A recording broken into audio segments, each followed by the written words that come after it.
Hello friend, तो कैसे हो आप सब। उम्मीद करती हूँ आप लोग बहुत ही अच्छे होंगे। तो फ्रेंड, जैसा कि हर रोज़ हम कोई ना कोई कहानी लेकर आते हैं, तो आज फिर मैं एक नई कहानी लेकर आई हूँ जो है समुद्रगुप्त जी के बारे में। तो चलिए स्टार्ट करते हैं उनकी कहानी। किसी भी देश की उन्नति और समृद्धि के लिए राजनीतिक स्थिरता तथा आंतरिक सुरक्षा अत्यंत आवश्यक है। इसके अभाव में साहित्य, संस्कृति, उद्योग तथा ललित कलाओं का ह्रास होने लगता है। मौर्य साम्राज्य के बाद भारत के भिन्न भिन्न भागों पर एक लंबे समय तक अनेक छोटे बड़े राजाओं का आधिपत्य था। सभी शासकों के स्वार्थ अलग थे और उनकी कामनाएं अलग थी। उस समय ईर्ष्या, द्वेष, अभिमान और पारस्परिक कलह का बोलबाला था। ऐसे ही समय में गुप्त वंशीय शासक चंद्रगुप्त प्रथम का पुत्र समुद्रगुप्त मगध का सम्राट बना। समुद्रगुप्त की माता का नाम कुमार देवी था। यह अत्यंत उदार और करुणा स्वभाव की महिला थी। इस काल का इतिहास जानने के मुख्य स्रोत स्तंभ हैं। प्रयाग स्तंभ के अनुसार समुद्रगुप्त बाल्यावस्था से ही विलक्षण प्रतिभा से संपन्न था। वह साहस और वीरता की प्रतिमूर्ति था।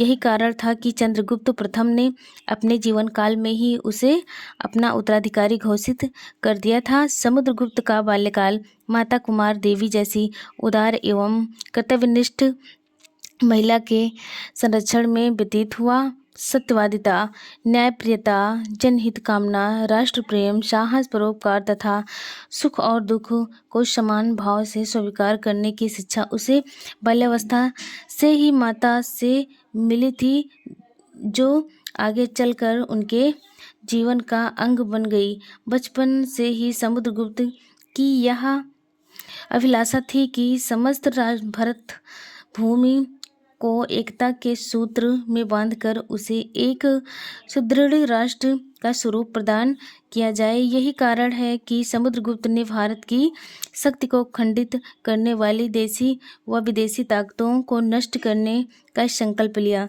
भारत की राष्ट्रीय एकता की स्थापना हेतु समुद्रगुप्त ने विजय यात्रा प्रारंभ की।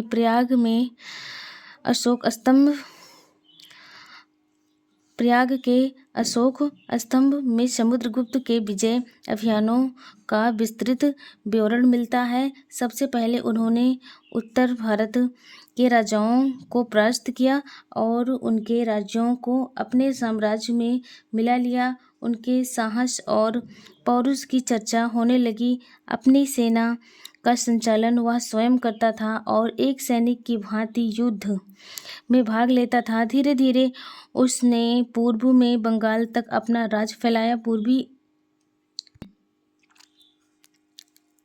पूर्वी तट के द्वीपों पर आक्रमण के लिए उसने नौसेना का गठन किया।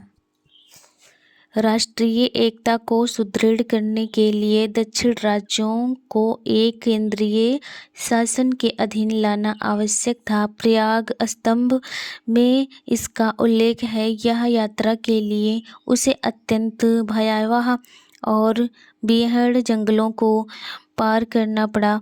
कहीं पहाड़ लांघने पड़े, कहीं नदियों पर पुल बांधने पड़े और कहीं हाथियों से ही पुल का काम लेना पड़ा। समुद्रगुप्त ने मध्य प्रदेश से प्रवेश कर दक्षिण कौशल की राजनगरी श्रीपुर पर घेरा डाला।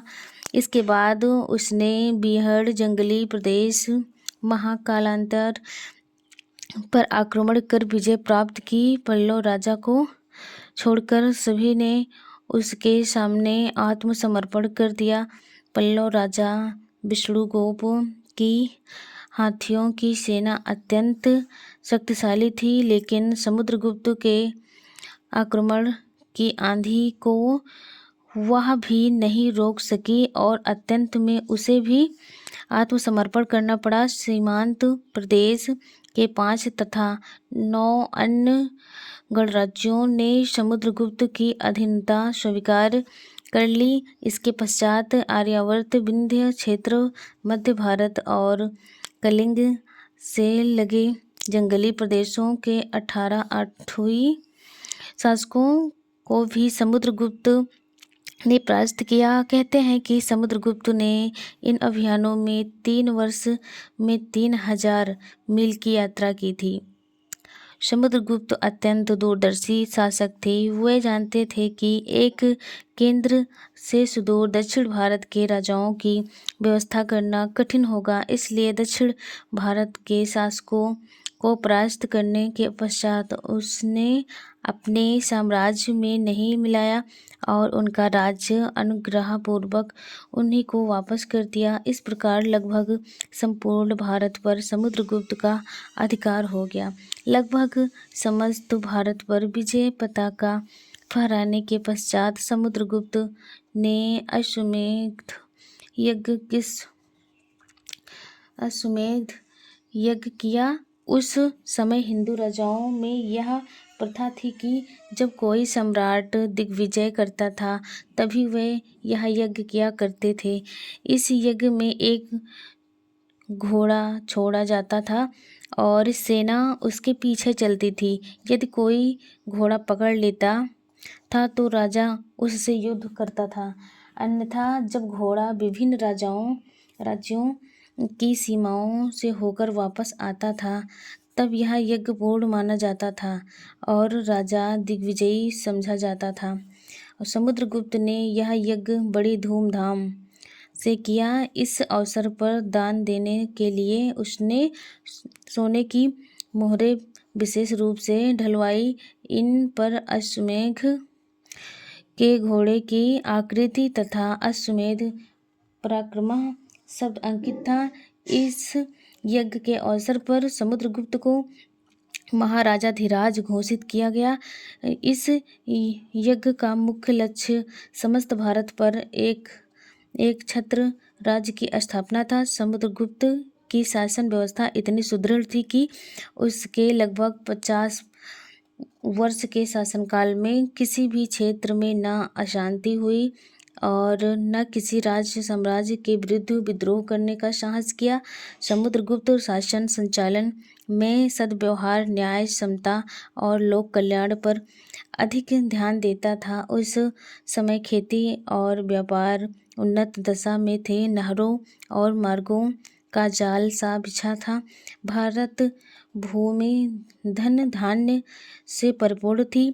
गुप्त वंश के सभी राजा हिंदू धर्म के अनुयायी थे। वे सब परम वैष्णव थे। समुद्रगुप्त अन्य धर्मों के विकास तथा उत्थान के लिए समान अवसर तथा सहायता प्रदान करते थे। समुद्रगुप्त ने लंका के राजा को गया में महाबोधि संग्राम नामक विहार बनवाने की आज्ञा दी थी।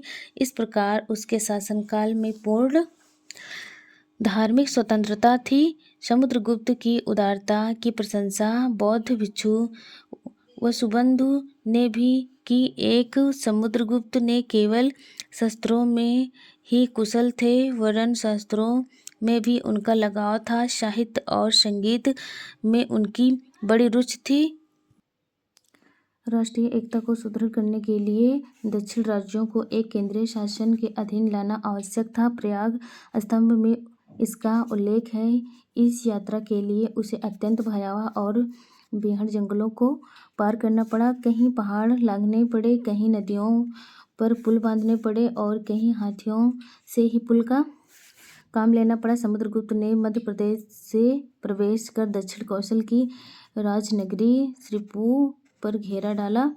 इसके बाद उसने बेहद जंगली प्रदेश महाकालांतर पर आक्रमण कर विजय प्राप्त की।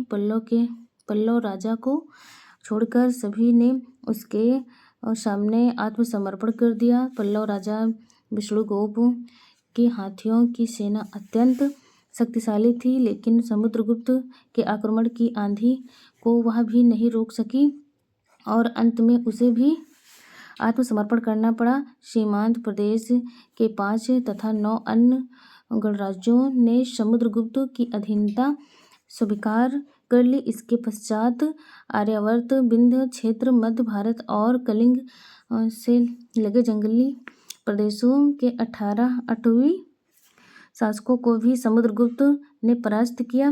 कहते हैं कि समुद्रगुप्त ने इन अभियानों में 3 वर्ष में 3000 मील की यात्रा की थी। समुद्रगुप्त अत्यंत दूरदर्शी शासक थे। वह जानते थे कि एक केंद्र से सुदूर दक्षिण भारत के राज्यों की व्यवस्था करना कठिन होगा, इसलिए दक्षिण भारत के शासकों को परास्त करने के पश्चात उसने अपने साम्राज्य में नहीं मिलाया और उनका राज्य अनुग्रहपूर्वक उन्हीं को वापस कर दिया। इस प्रकार लगभग संपूर्ण भारत पर समुद्रगुप्त का अधिकार हो गया। लगभग समस्त भारत पर विजय पताका फहराने के पश्चात समुद्रगुप्त ने अश्वमेध यज्ञ किया। उस समय हिंदू राज्यों में यह प्रथा थी कि जब कोई सम्राट दिग्विजय करता था तभी वे यह यज्ञ किया करते थे। इस यज्ञ में एक घोड़ा छोड़ा जाता था और सेना उसके पीछे चलती थी।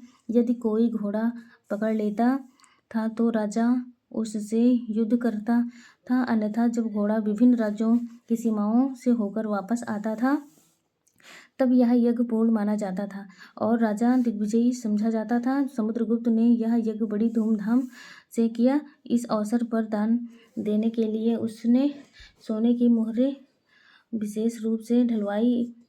इन पर अश्वमेध के घोड़े की आकृति तथा अश्वमेध पराक्रम शब्द अंकित था। इस यज्ञ के अवसर पर समुद्रगुप्त को महाराजाधिराज घोषित किया गया। इस यज्ञ को मुख्य लक्ष्य समस्त भारत पर एक छत्र राज्य की स्थापना था। समुद्रगुप्त की शासन व्यवस्था इतनी सुदृढ़ थी कि उसके लगभग 50 वर्ष के शासनकाल में किसी भी क्षेत्र में न अशांति हुई और न किसी ने साम्राज्य के विरुद्ध विद्रोह करने का साहस किया। समुद्रगुप्त शासन संचालन में सद्व्यवहार, न्याय, समता और लोक कल्याण पर अधिक ध्यान देता था। उस समय खेती और व्यापार उन्नत दशा में थे। नहरों और मार्गों का जाल सा बिछा था। भारत भूमि धन धान्य से परिपूर्ण थी। गुप्त वंश के सभी राजा हिंदू धर्म के अनुयायी थे। वे सब परम वैष्णव थे। समुद्रगुप्त अन्य धर्मों के विकास तथा उत्थान के लिए समान अवसर तथा सहायता प्रदान करते थे। समुद्रगुप्त ने लंका के राजा को गया में महाबोधि संग्राम नामक विहार बनवाने की आज्ञा दी थी। इस प्रकार उसके शासनकाल में पूर्ण धार्मिक स्वतंत्रता थी। समुद्रगुप्त की उदारता की प्रशंसा बौद्ध भिक्षु वसुबंधु ने भी की है। समुद्रगुप्त न केवल शास्त्रों में ही कुशल थे वरन शास्त्रों में भी उनका लगाव था। साहित्य और संगीत में उनकी बड़ी रुचि थी। वह स्वयं एक अच्छे लेखक और कवि थे। वह साहित्यकारों और कवियों के आश्रयदाता थे। उसका मंत्री हरिसेन भी उच्च कोटि का कवि था। कहते हैं बौद्ध विद्वान वसुबंधु को भी समुद्रगुप्त का आश्रय प्राप्त था। समुद्रगुप्त बीड़ा बजाने में बड़े निपुण थे। प्रयाग के स्तंभ तथा सिक्कों पर अंकित बीड़ा से इसकी पुष्टि होती है। यह समुद्रगुप्त की विलक्षण प्रतिभा ही थी कि वह व्याघ्र पराक्रमा की उपाधि से सुशोभित थे। समुद्रगुप्त ने लगभग 50 वर्ष तक सुख और शांति से शासन चलाया। प्रयाग स्तंभ से स्पष्ट है कि वह एक अखिल भारतीय साम्राज्य की कल्पना से प्रेरित थे। अपनी इसी अदम्य इच्छा शक्ति को अपार पौरुष के बल पर वे एक प्रबल केंद्रीय राजसत्ता की स्थापना कर सके। सेनापति और सम्राट के रूप में तेजस्वी समुद्रगुप्त में ऐसे भी अनेक गुण थे जो शांतिपूर्ण जीवन के लिए अधिक अनुकूल थे। प्राप्त सिक्कों और अभिलेखों से हमारे समक्ष एक ऐसे वज्रदेह शक्तिशाली सम्राट की मूर्ति खड़ी होती है जिसने देश को धन धान्य से परिपूर्ण किया। तत्कालीन बौद्धिक एवं सांस्कृतिक संपन्नता ने उस नवयुग का सूत्रपात किया जिसमें 5 सदियों से छिन्न भिन्न हुई राजनीतिक राष्ट्रीय एकता पुनः स्थापित हुई। इसे भारत का स्वर्ण युग भी कहा जाता है। तो फ्रेंड कहानी अच्छी लगेगी तो कमेंट में ज़रूर बताइएगा। ठीक है फ्रेंड, आप लोग अपना ख्याल रखना। Bye bye.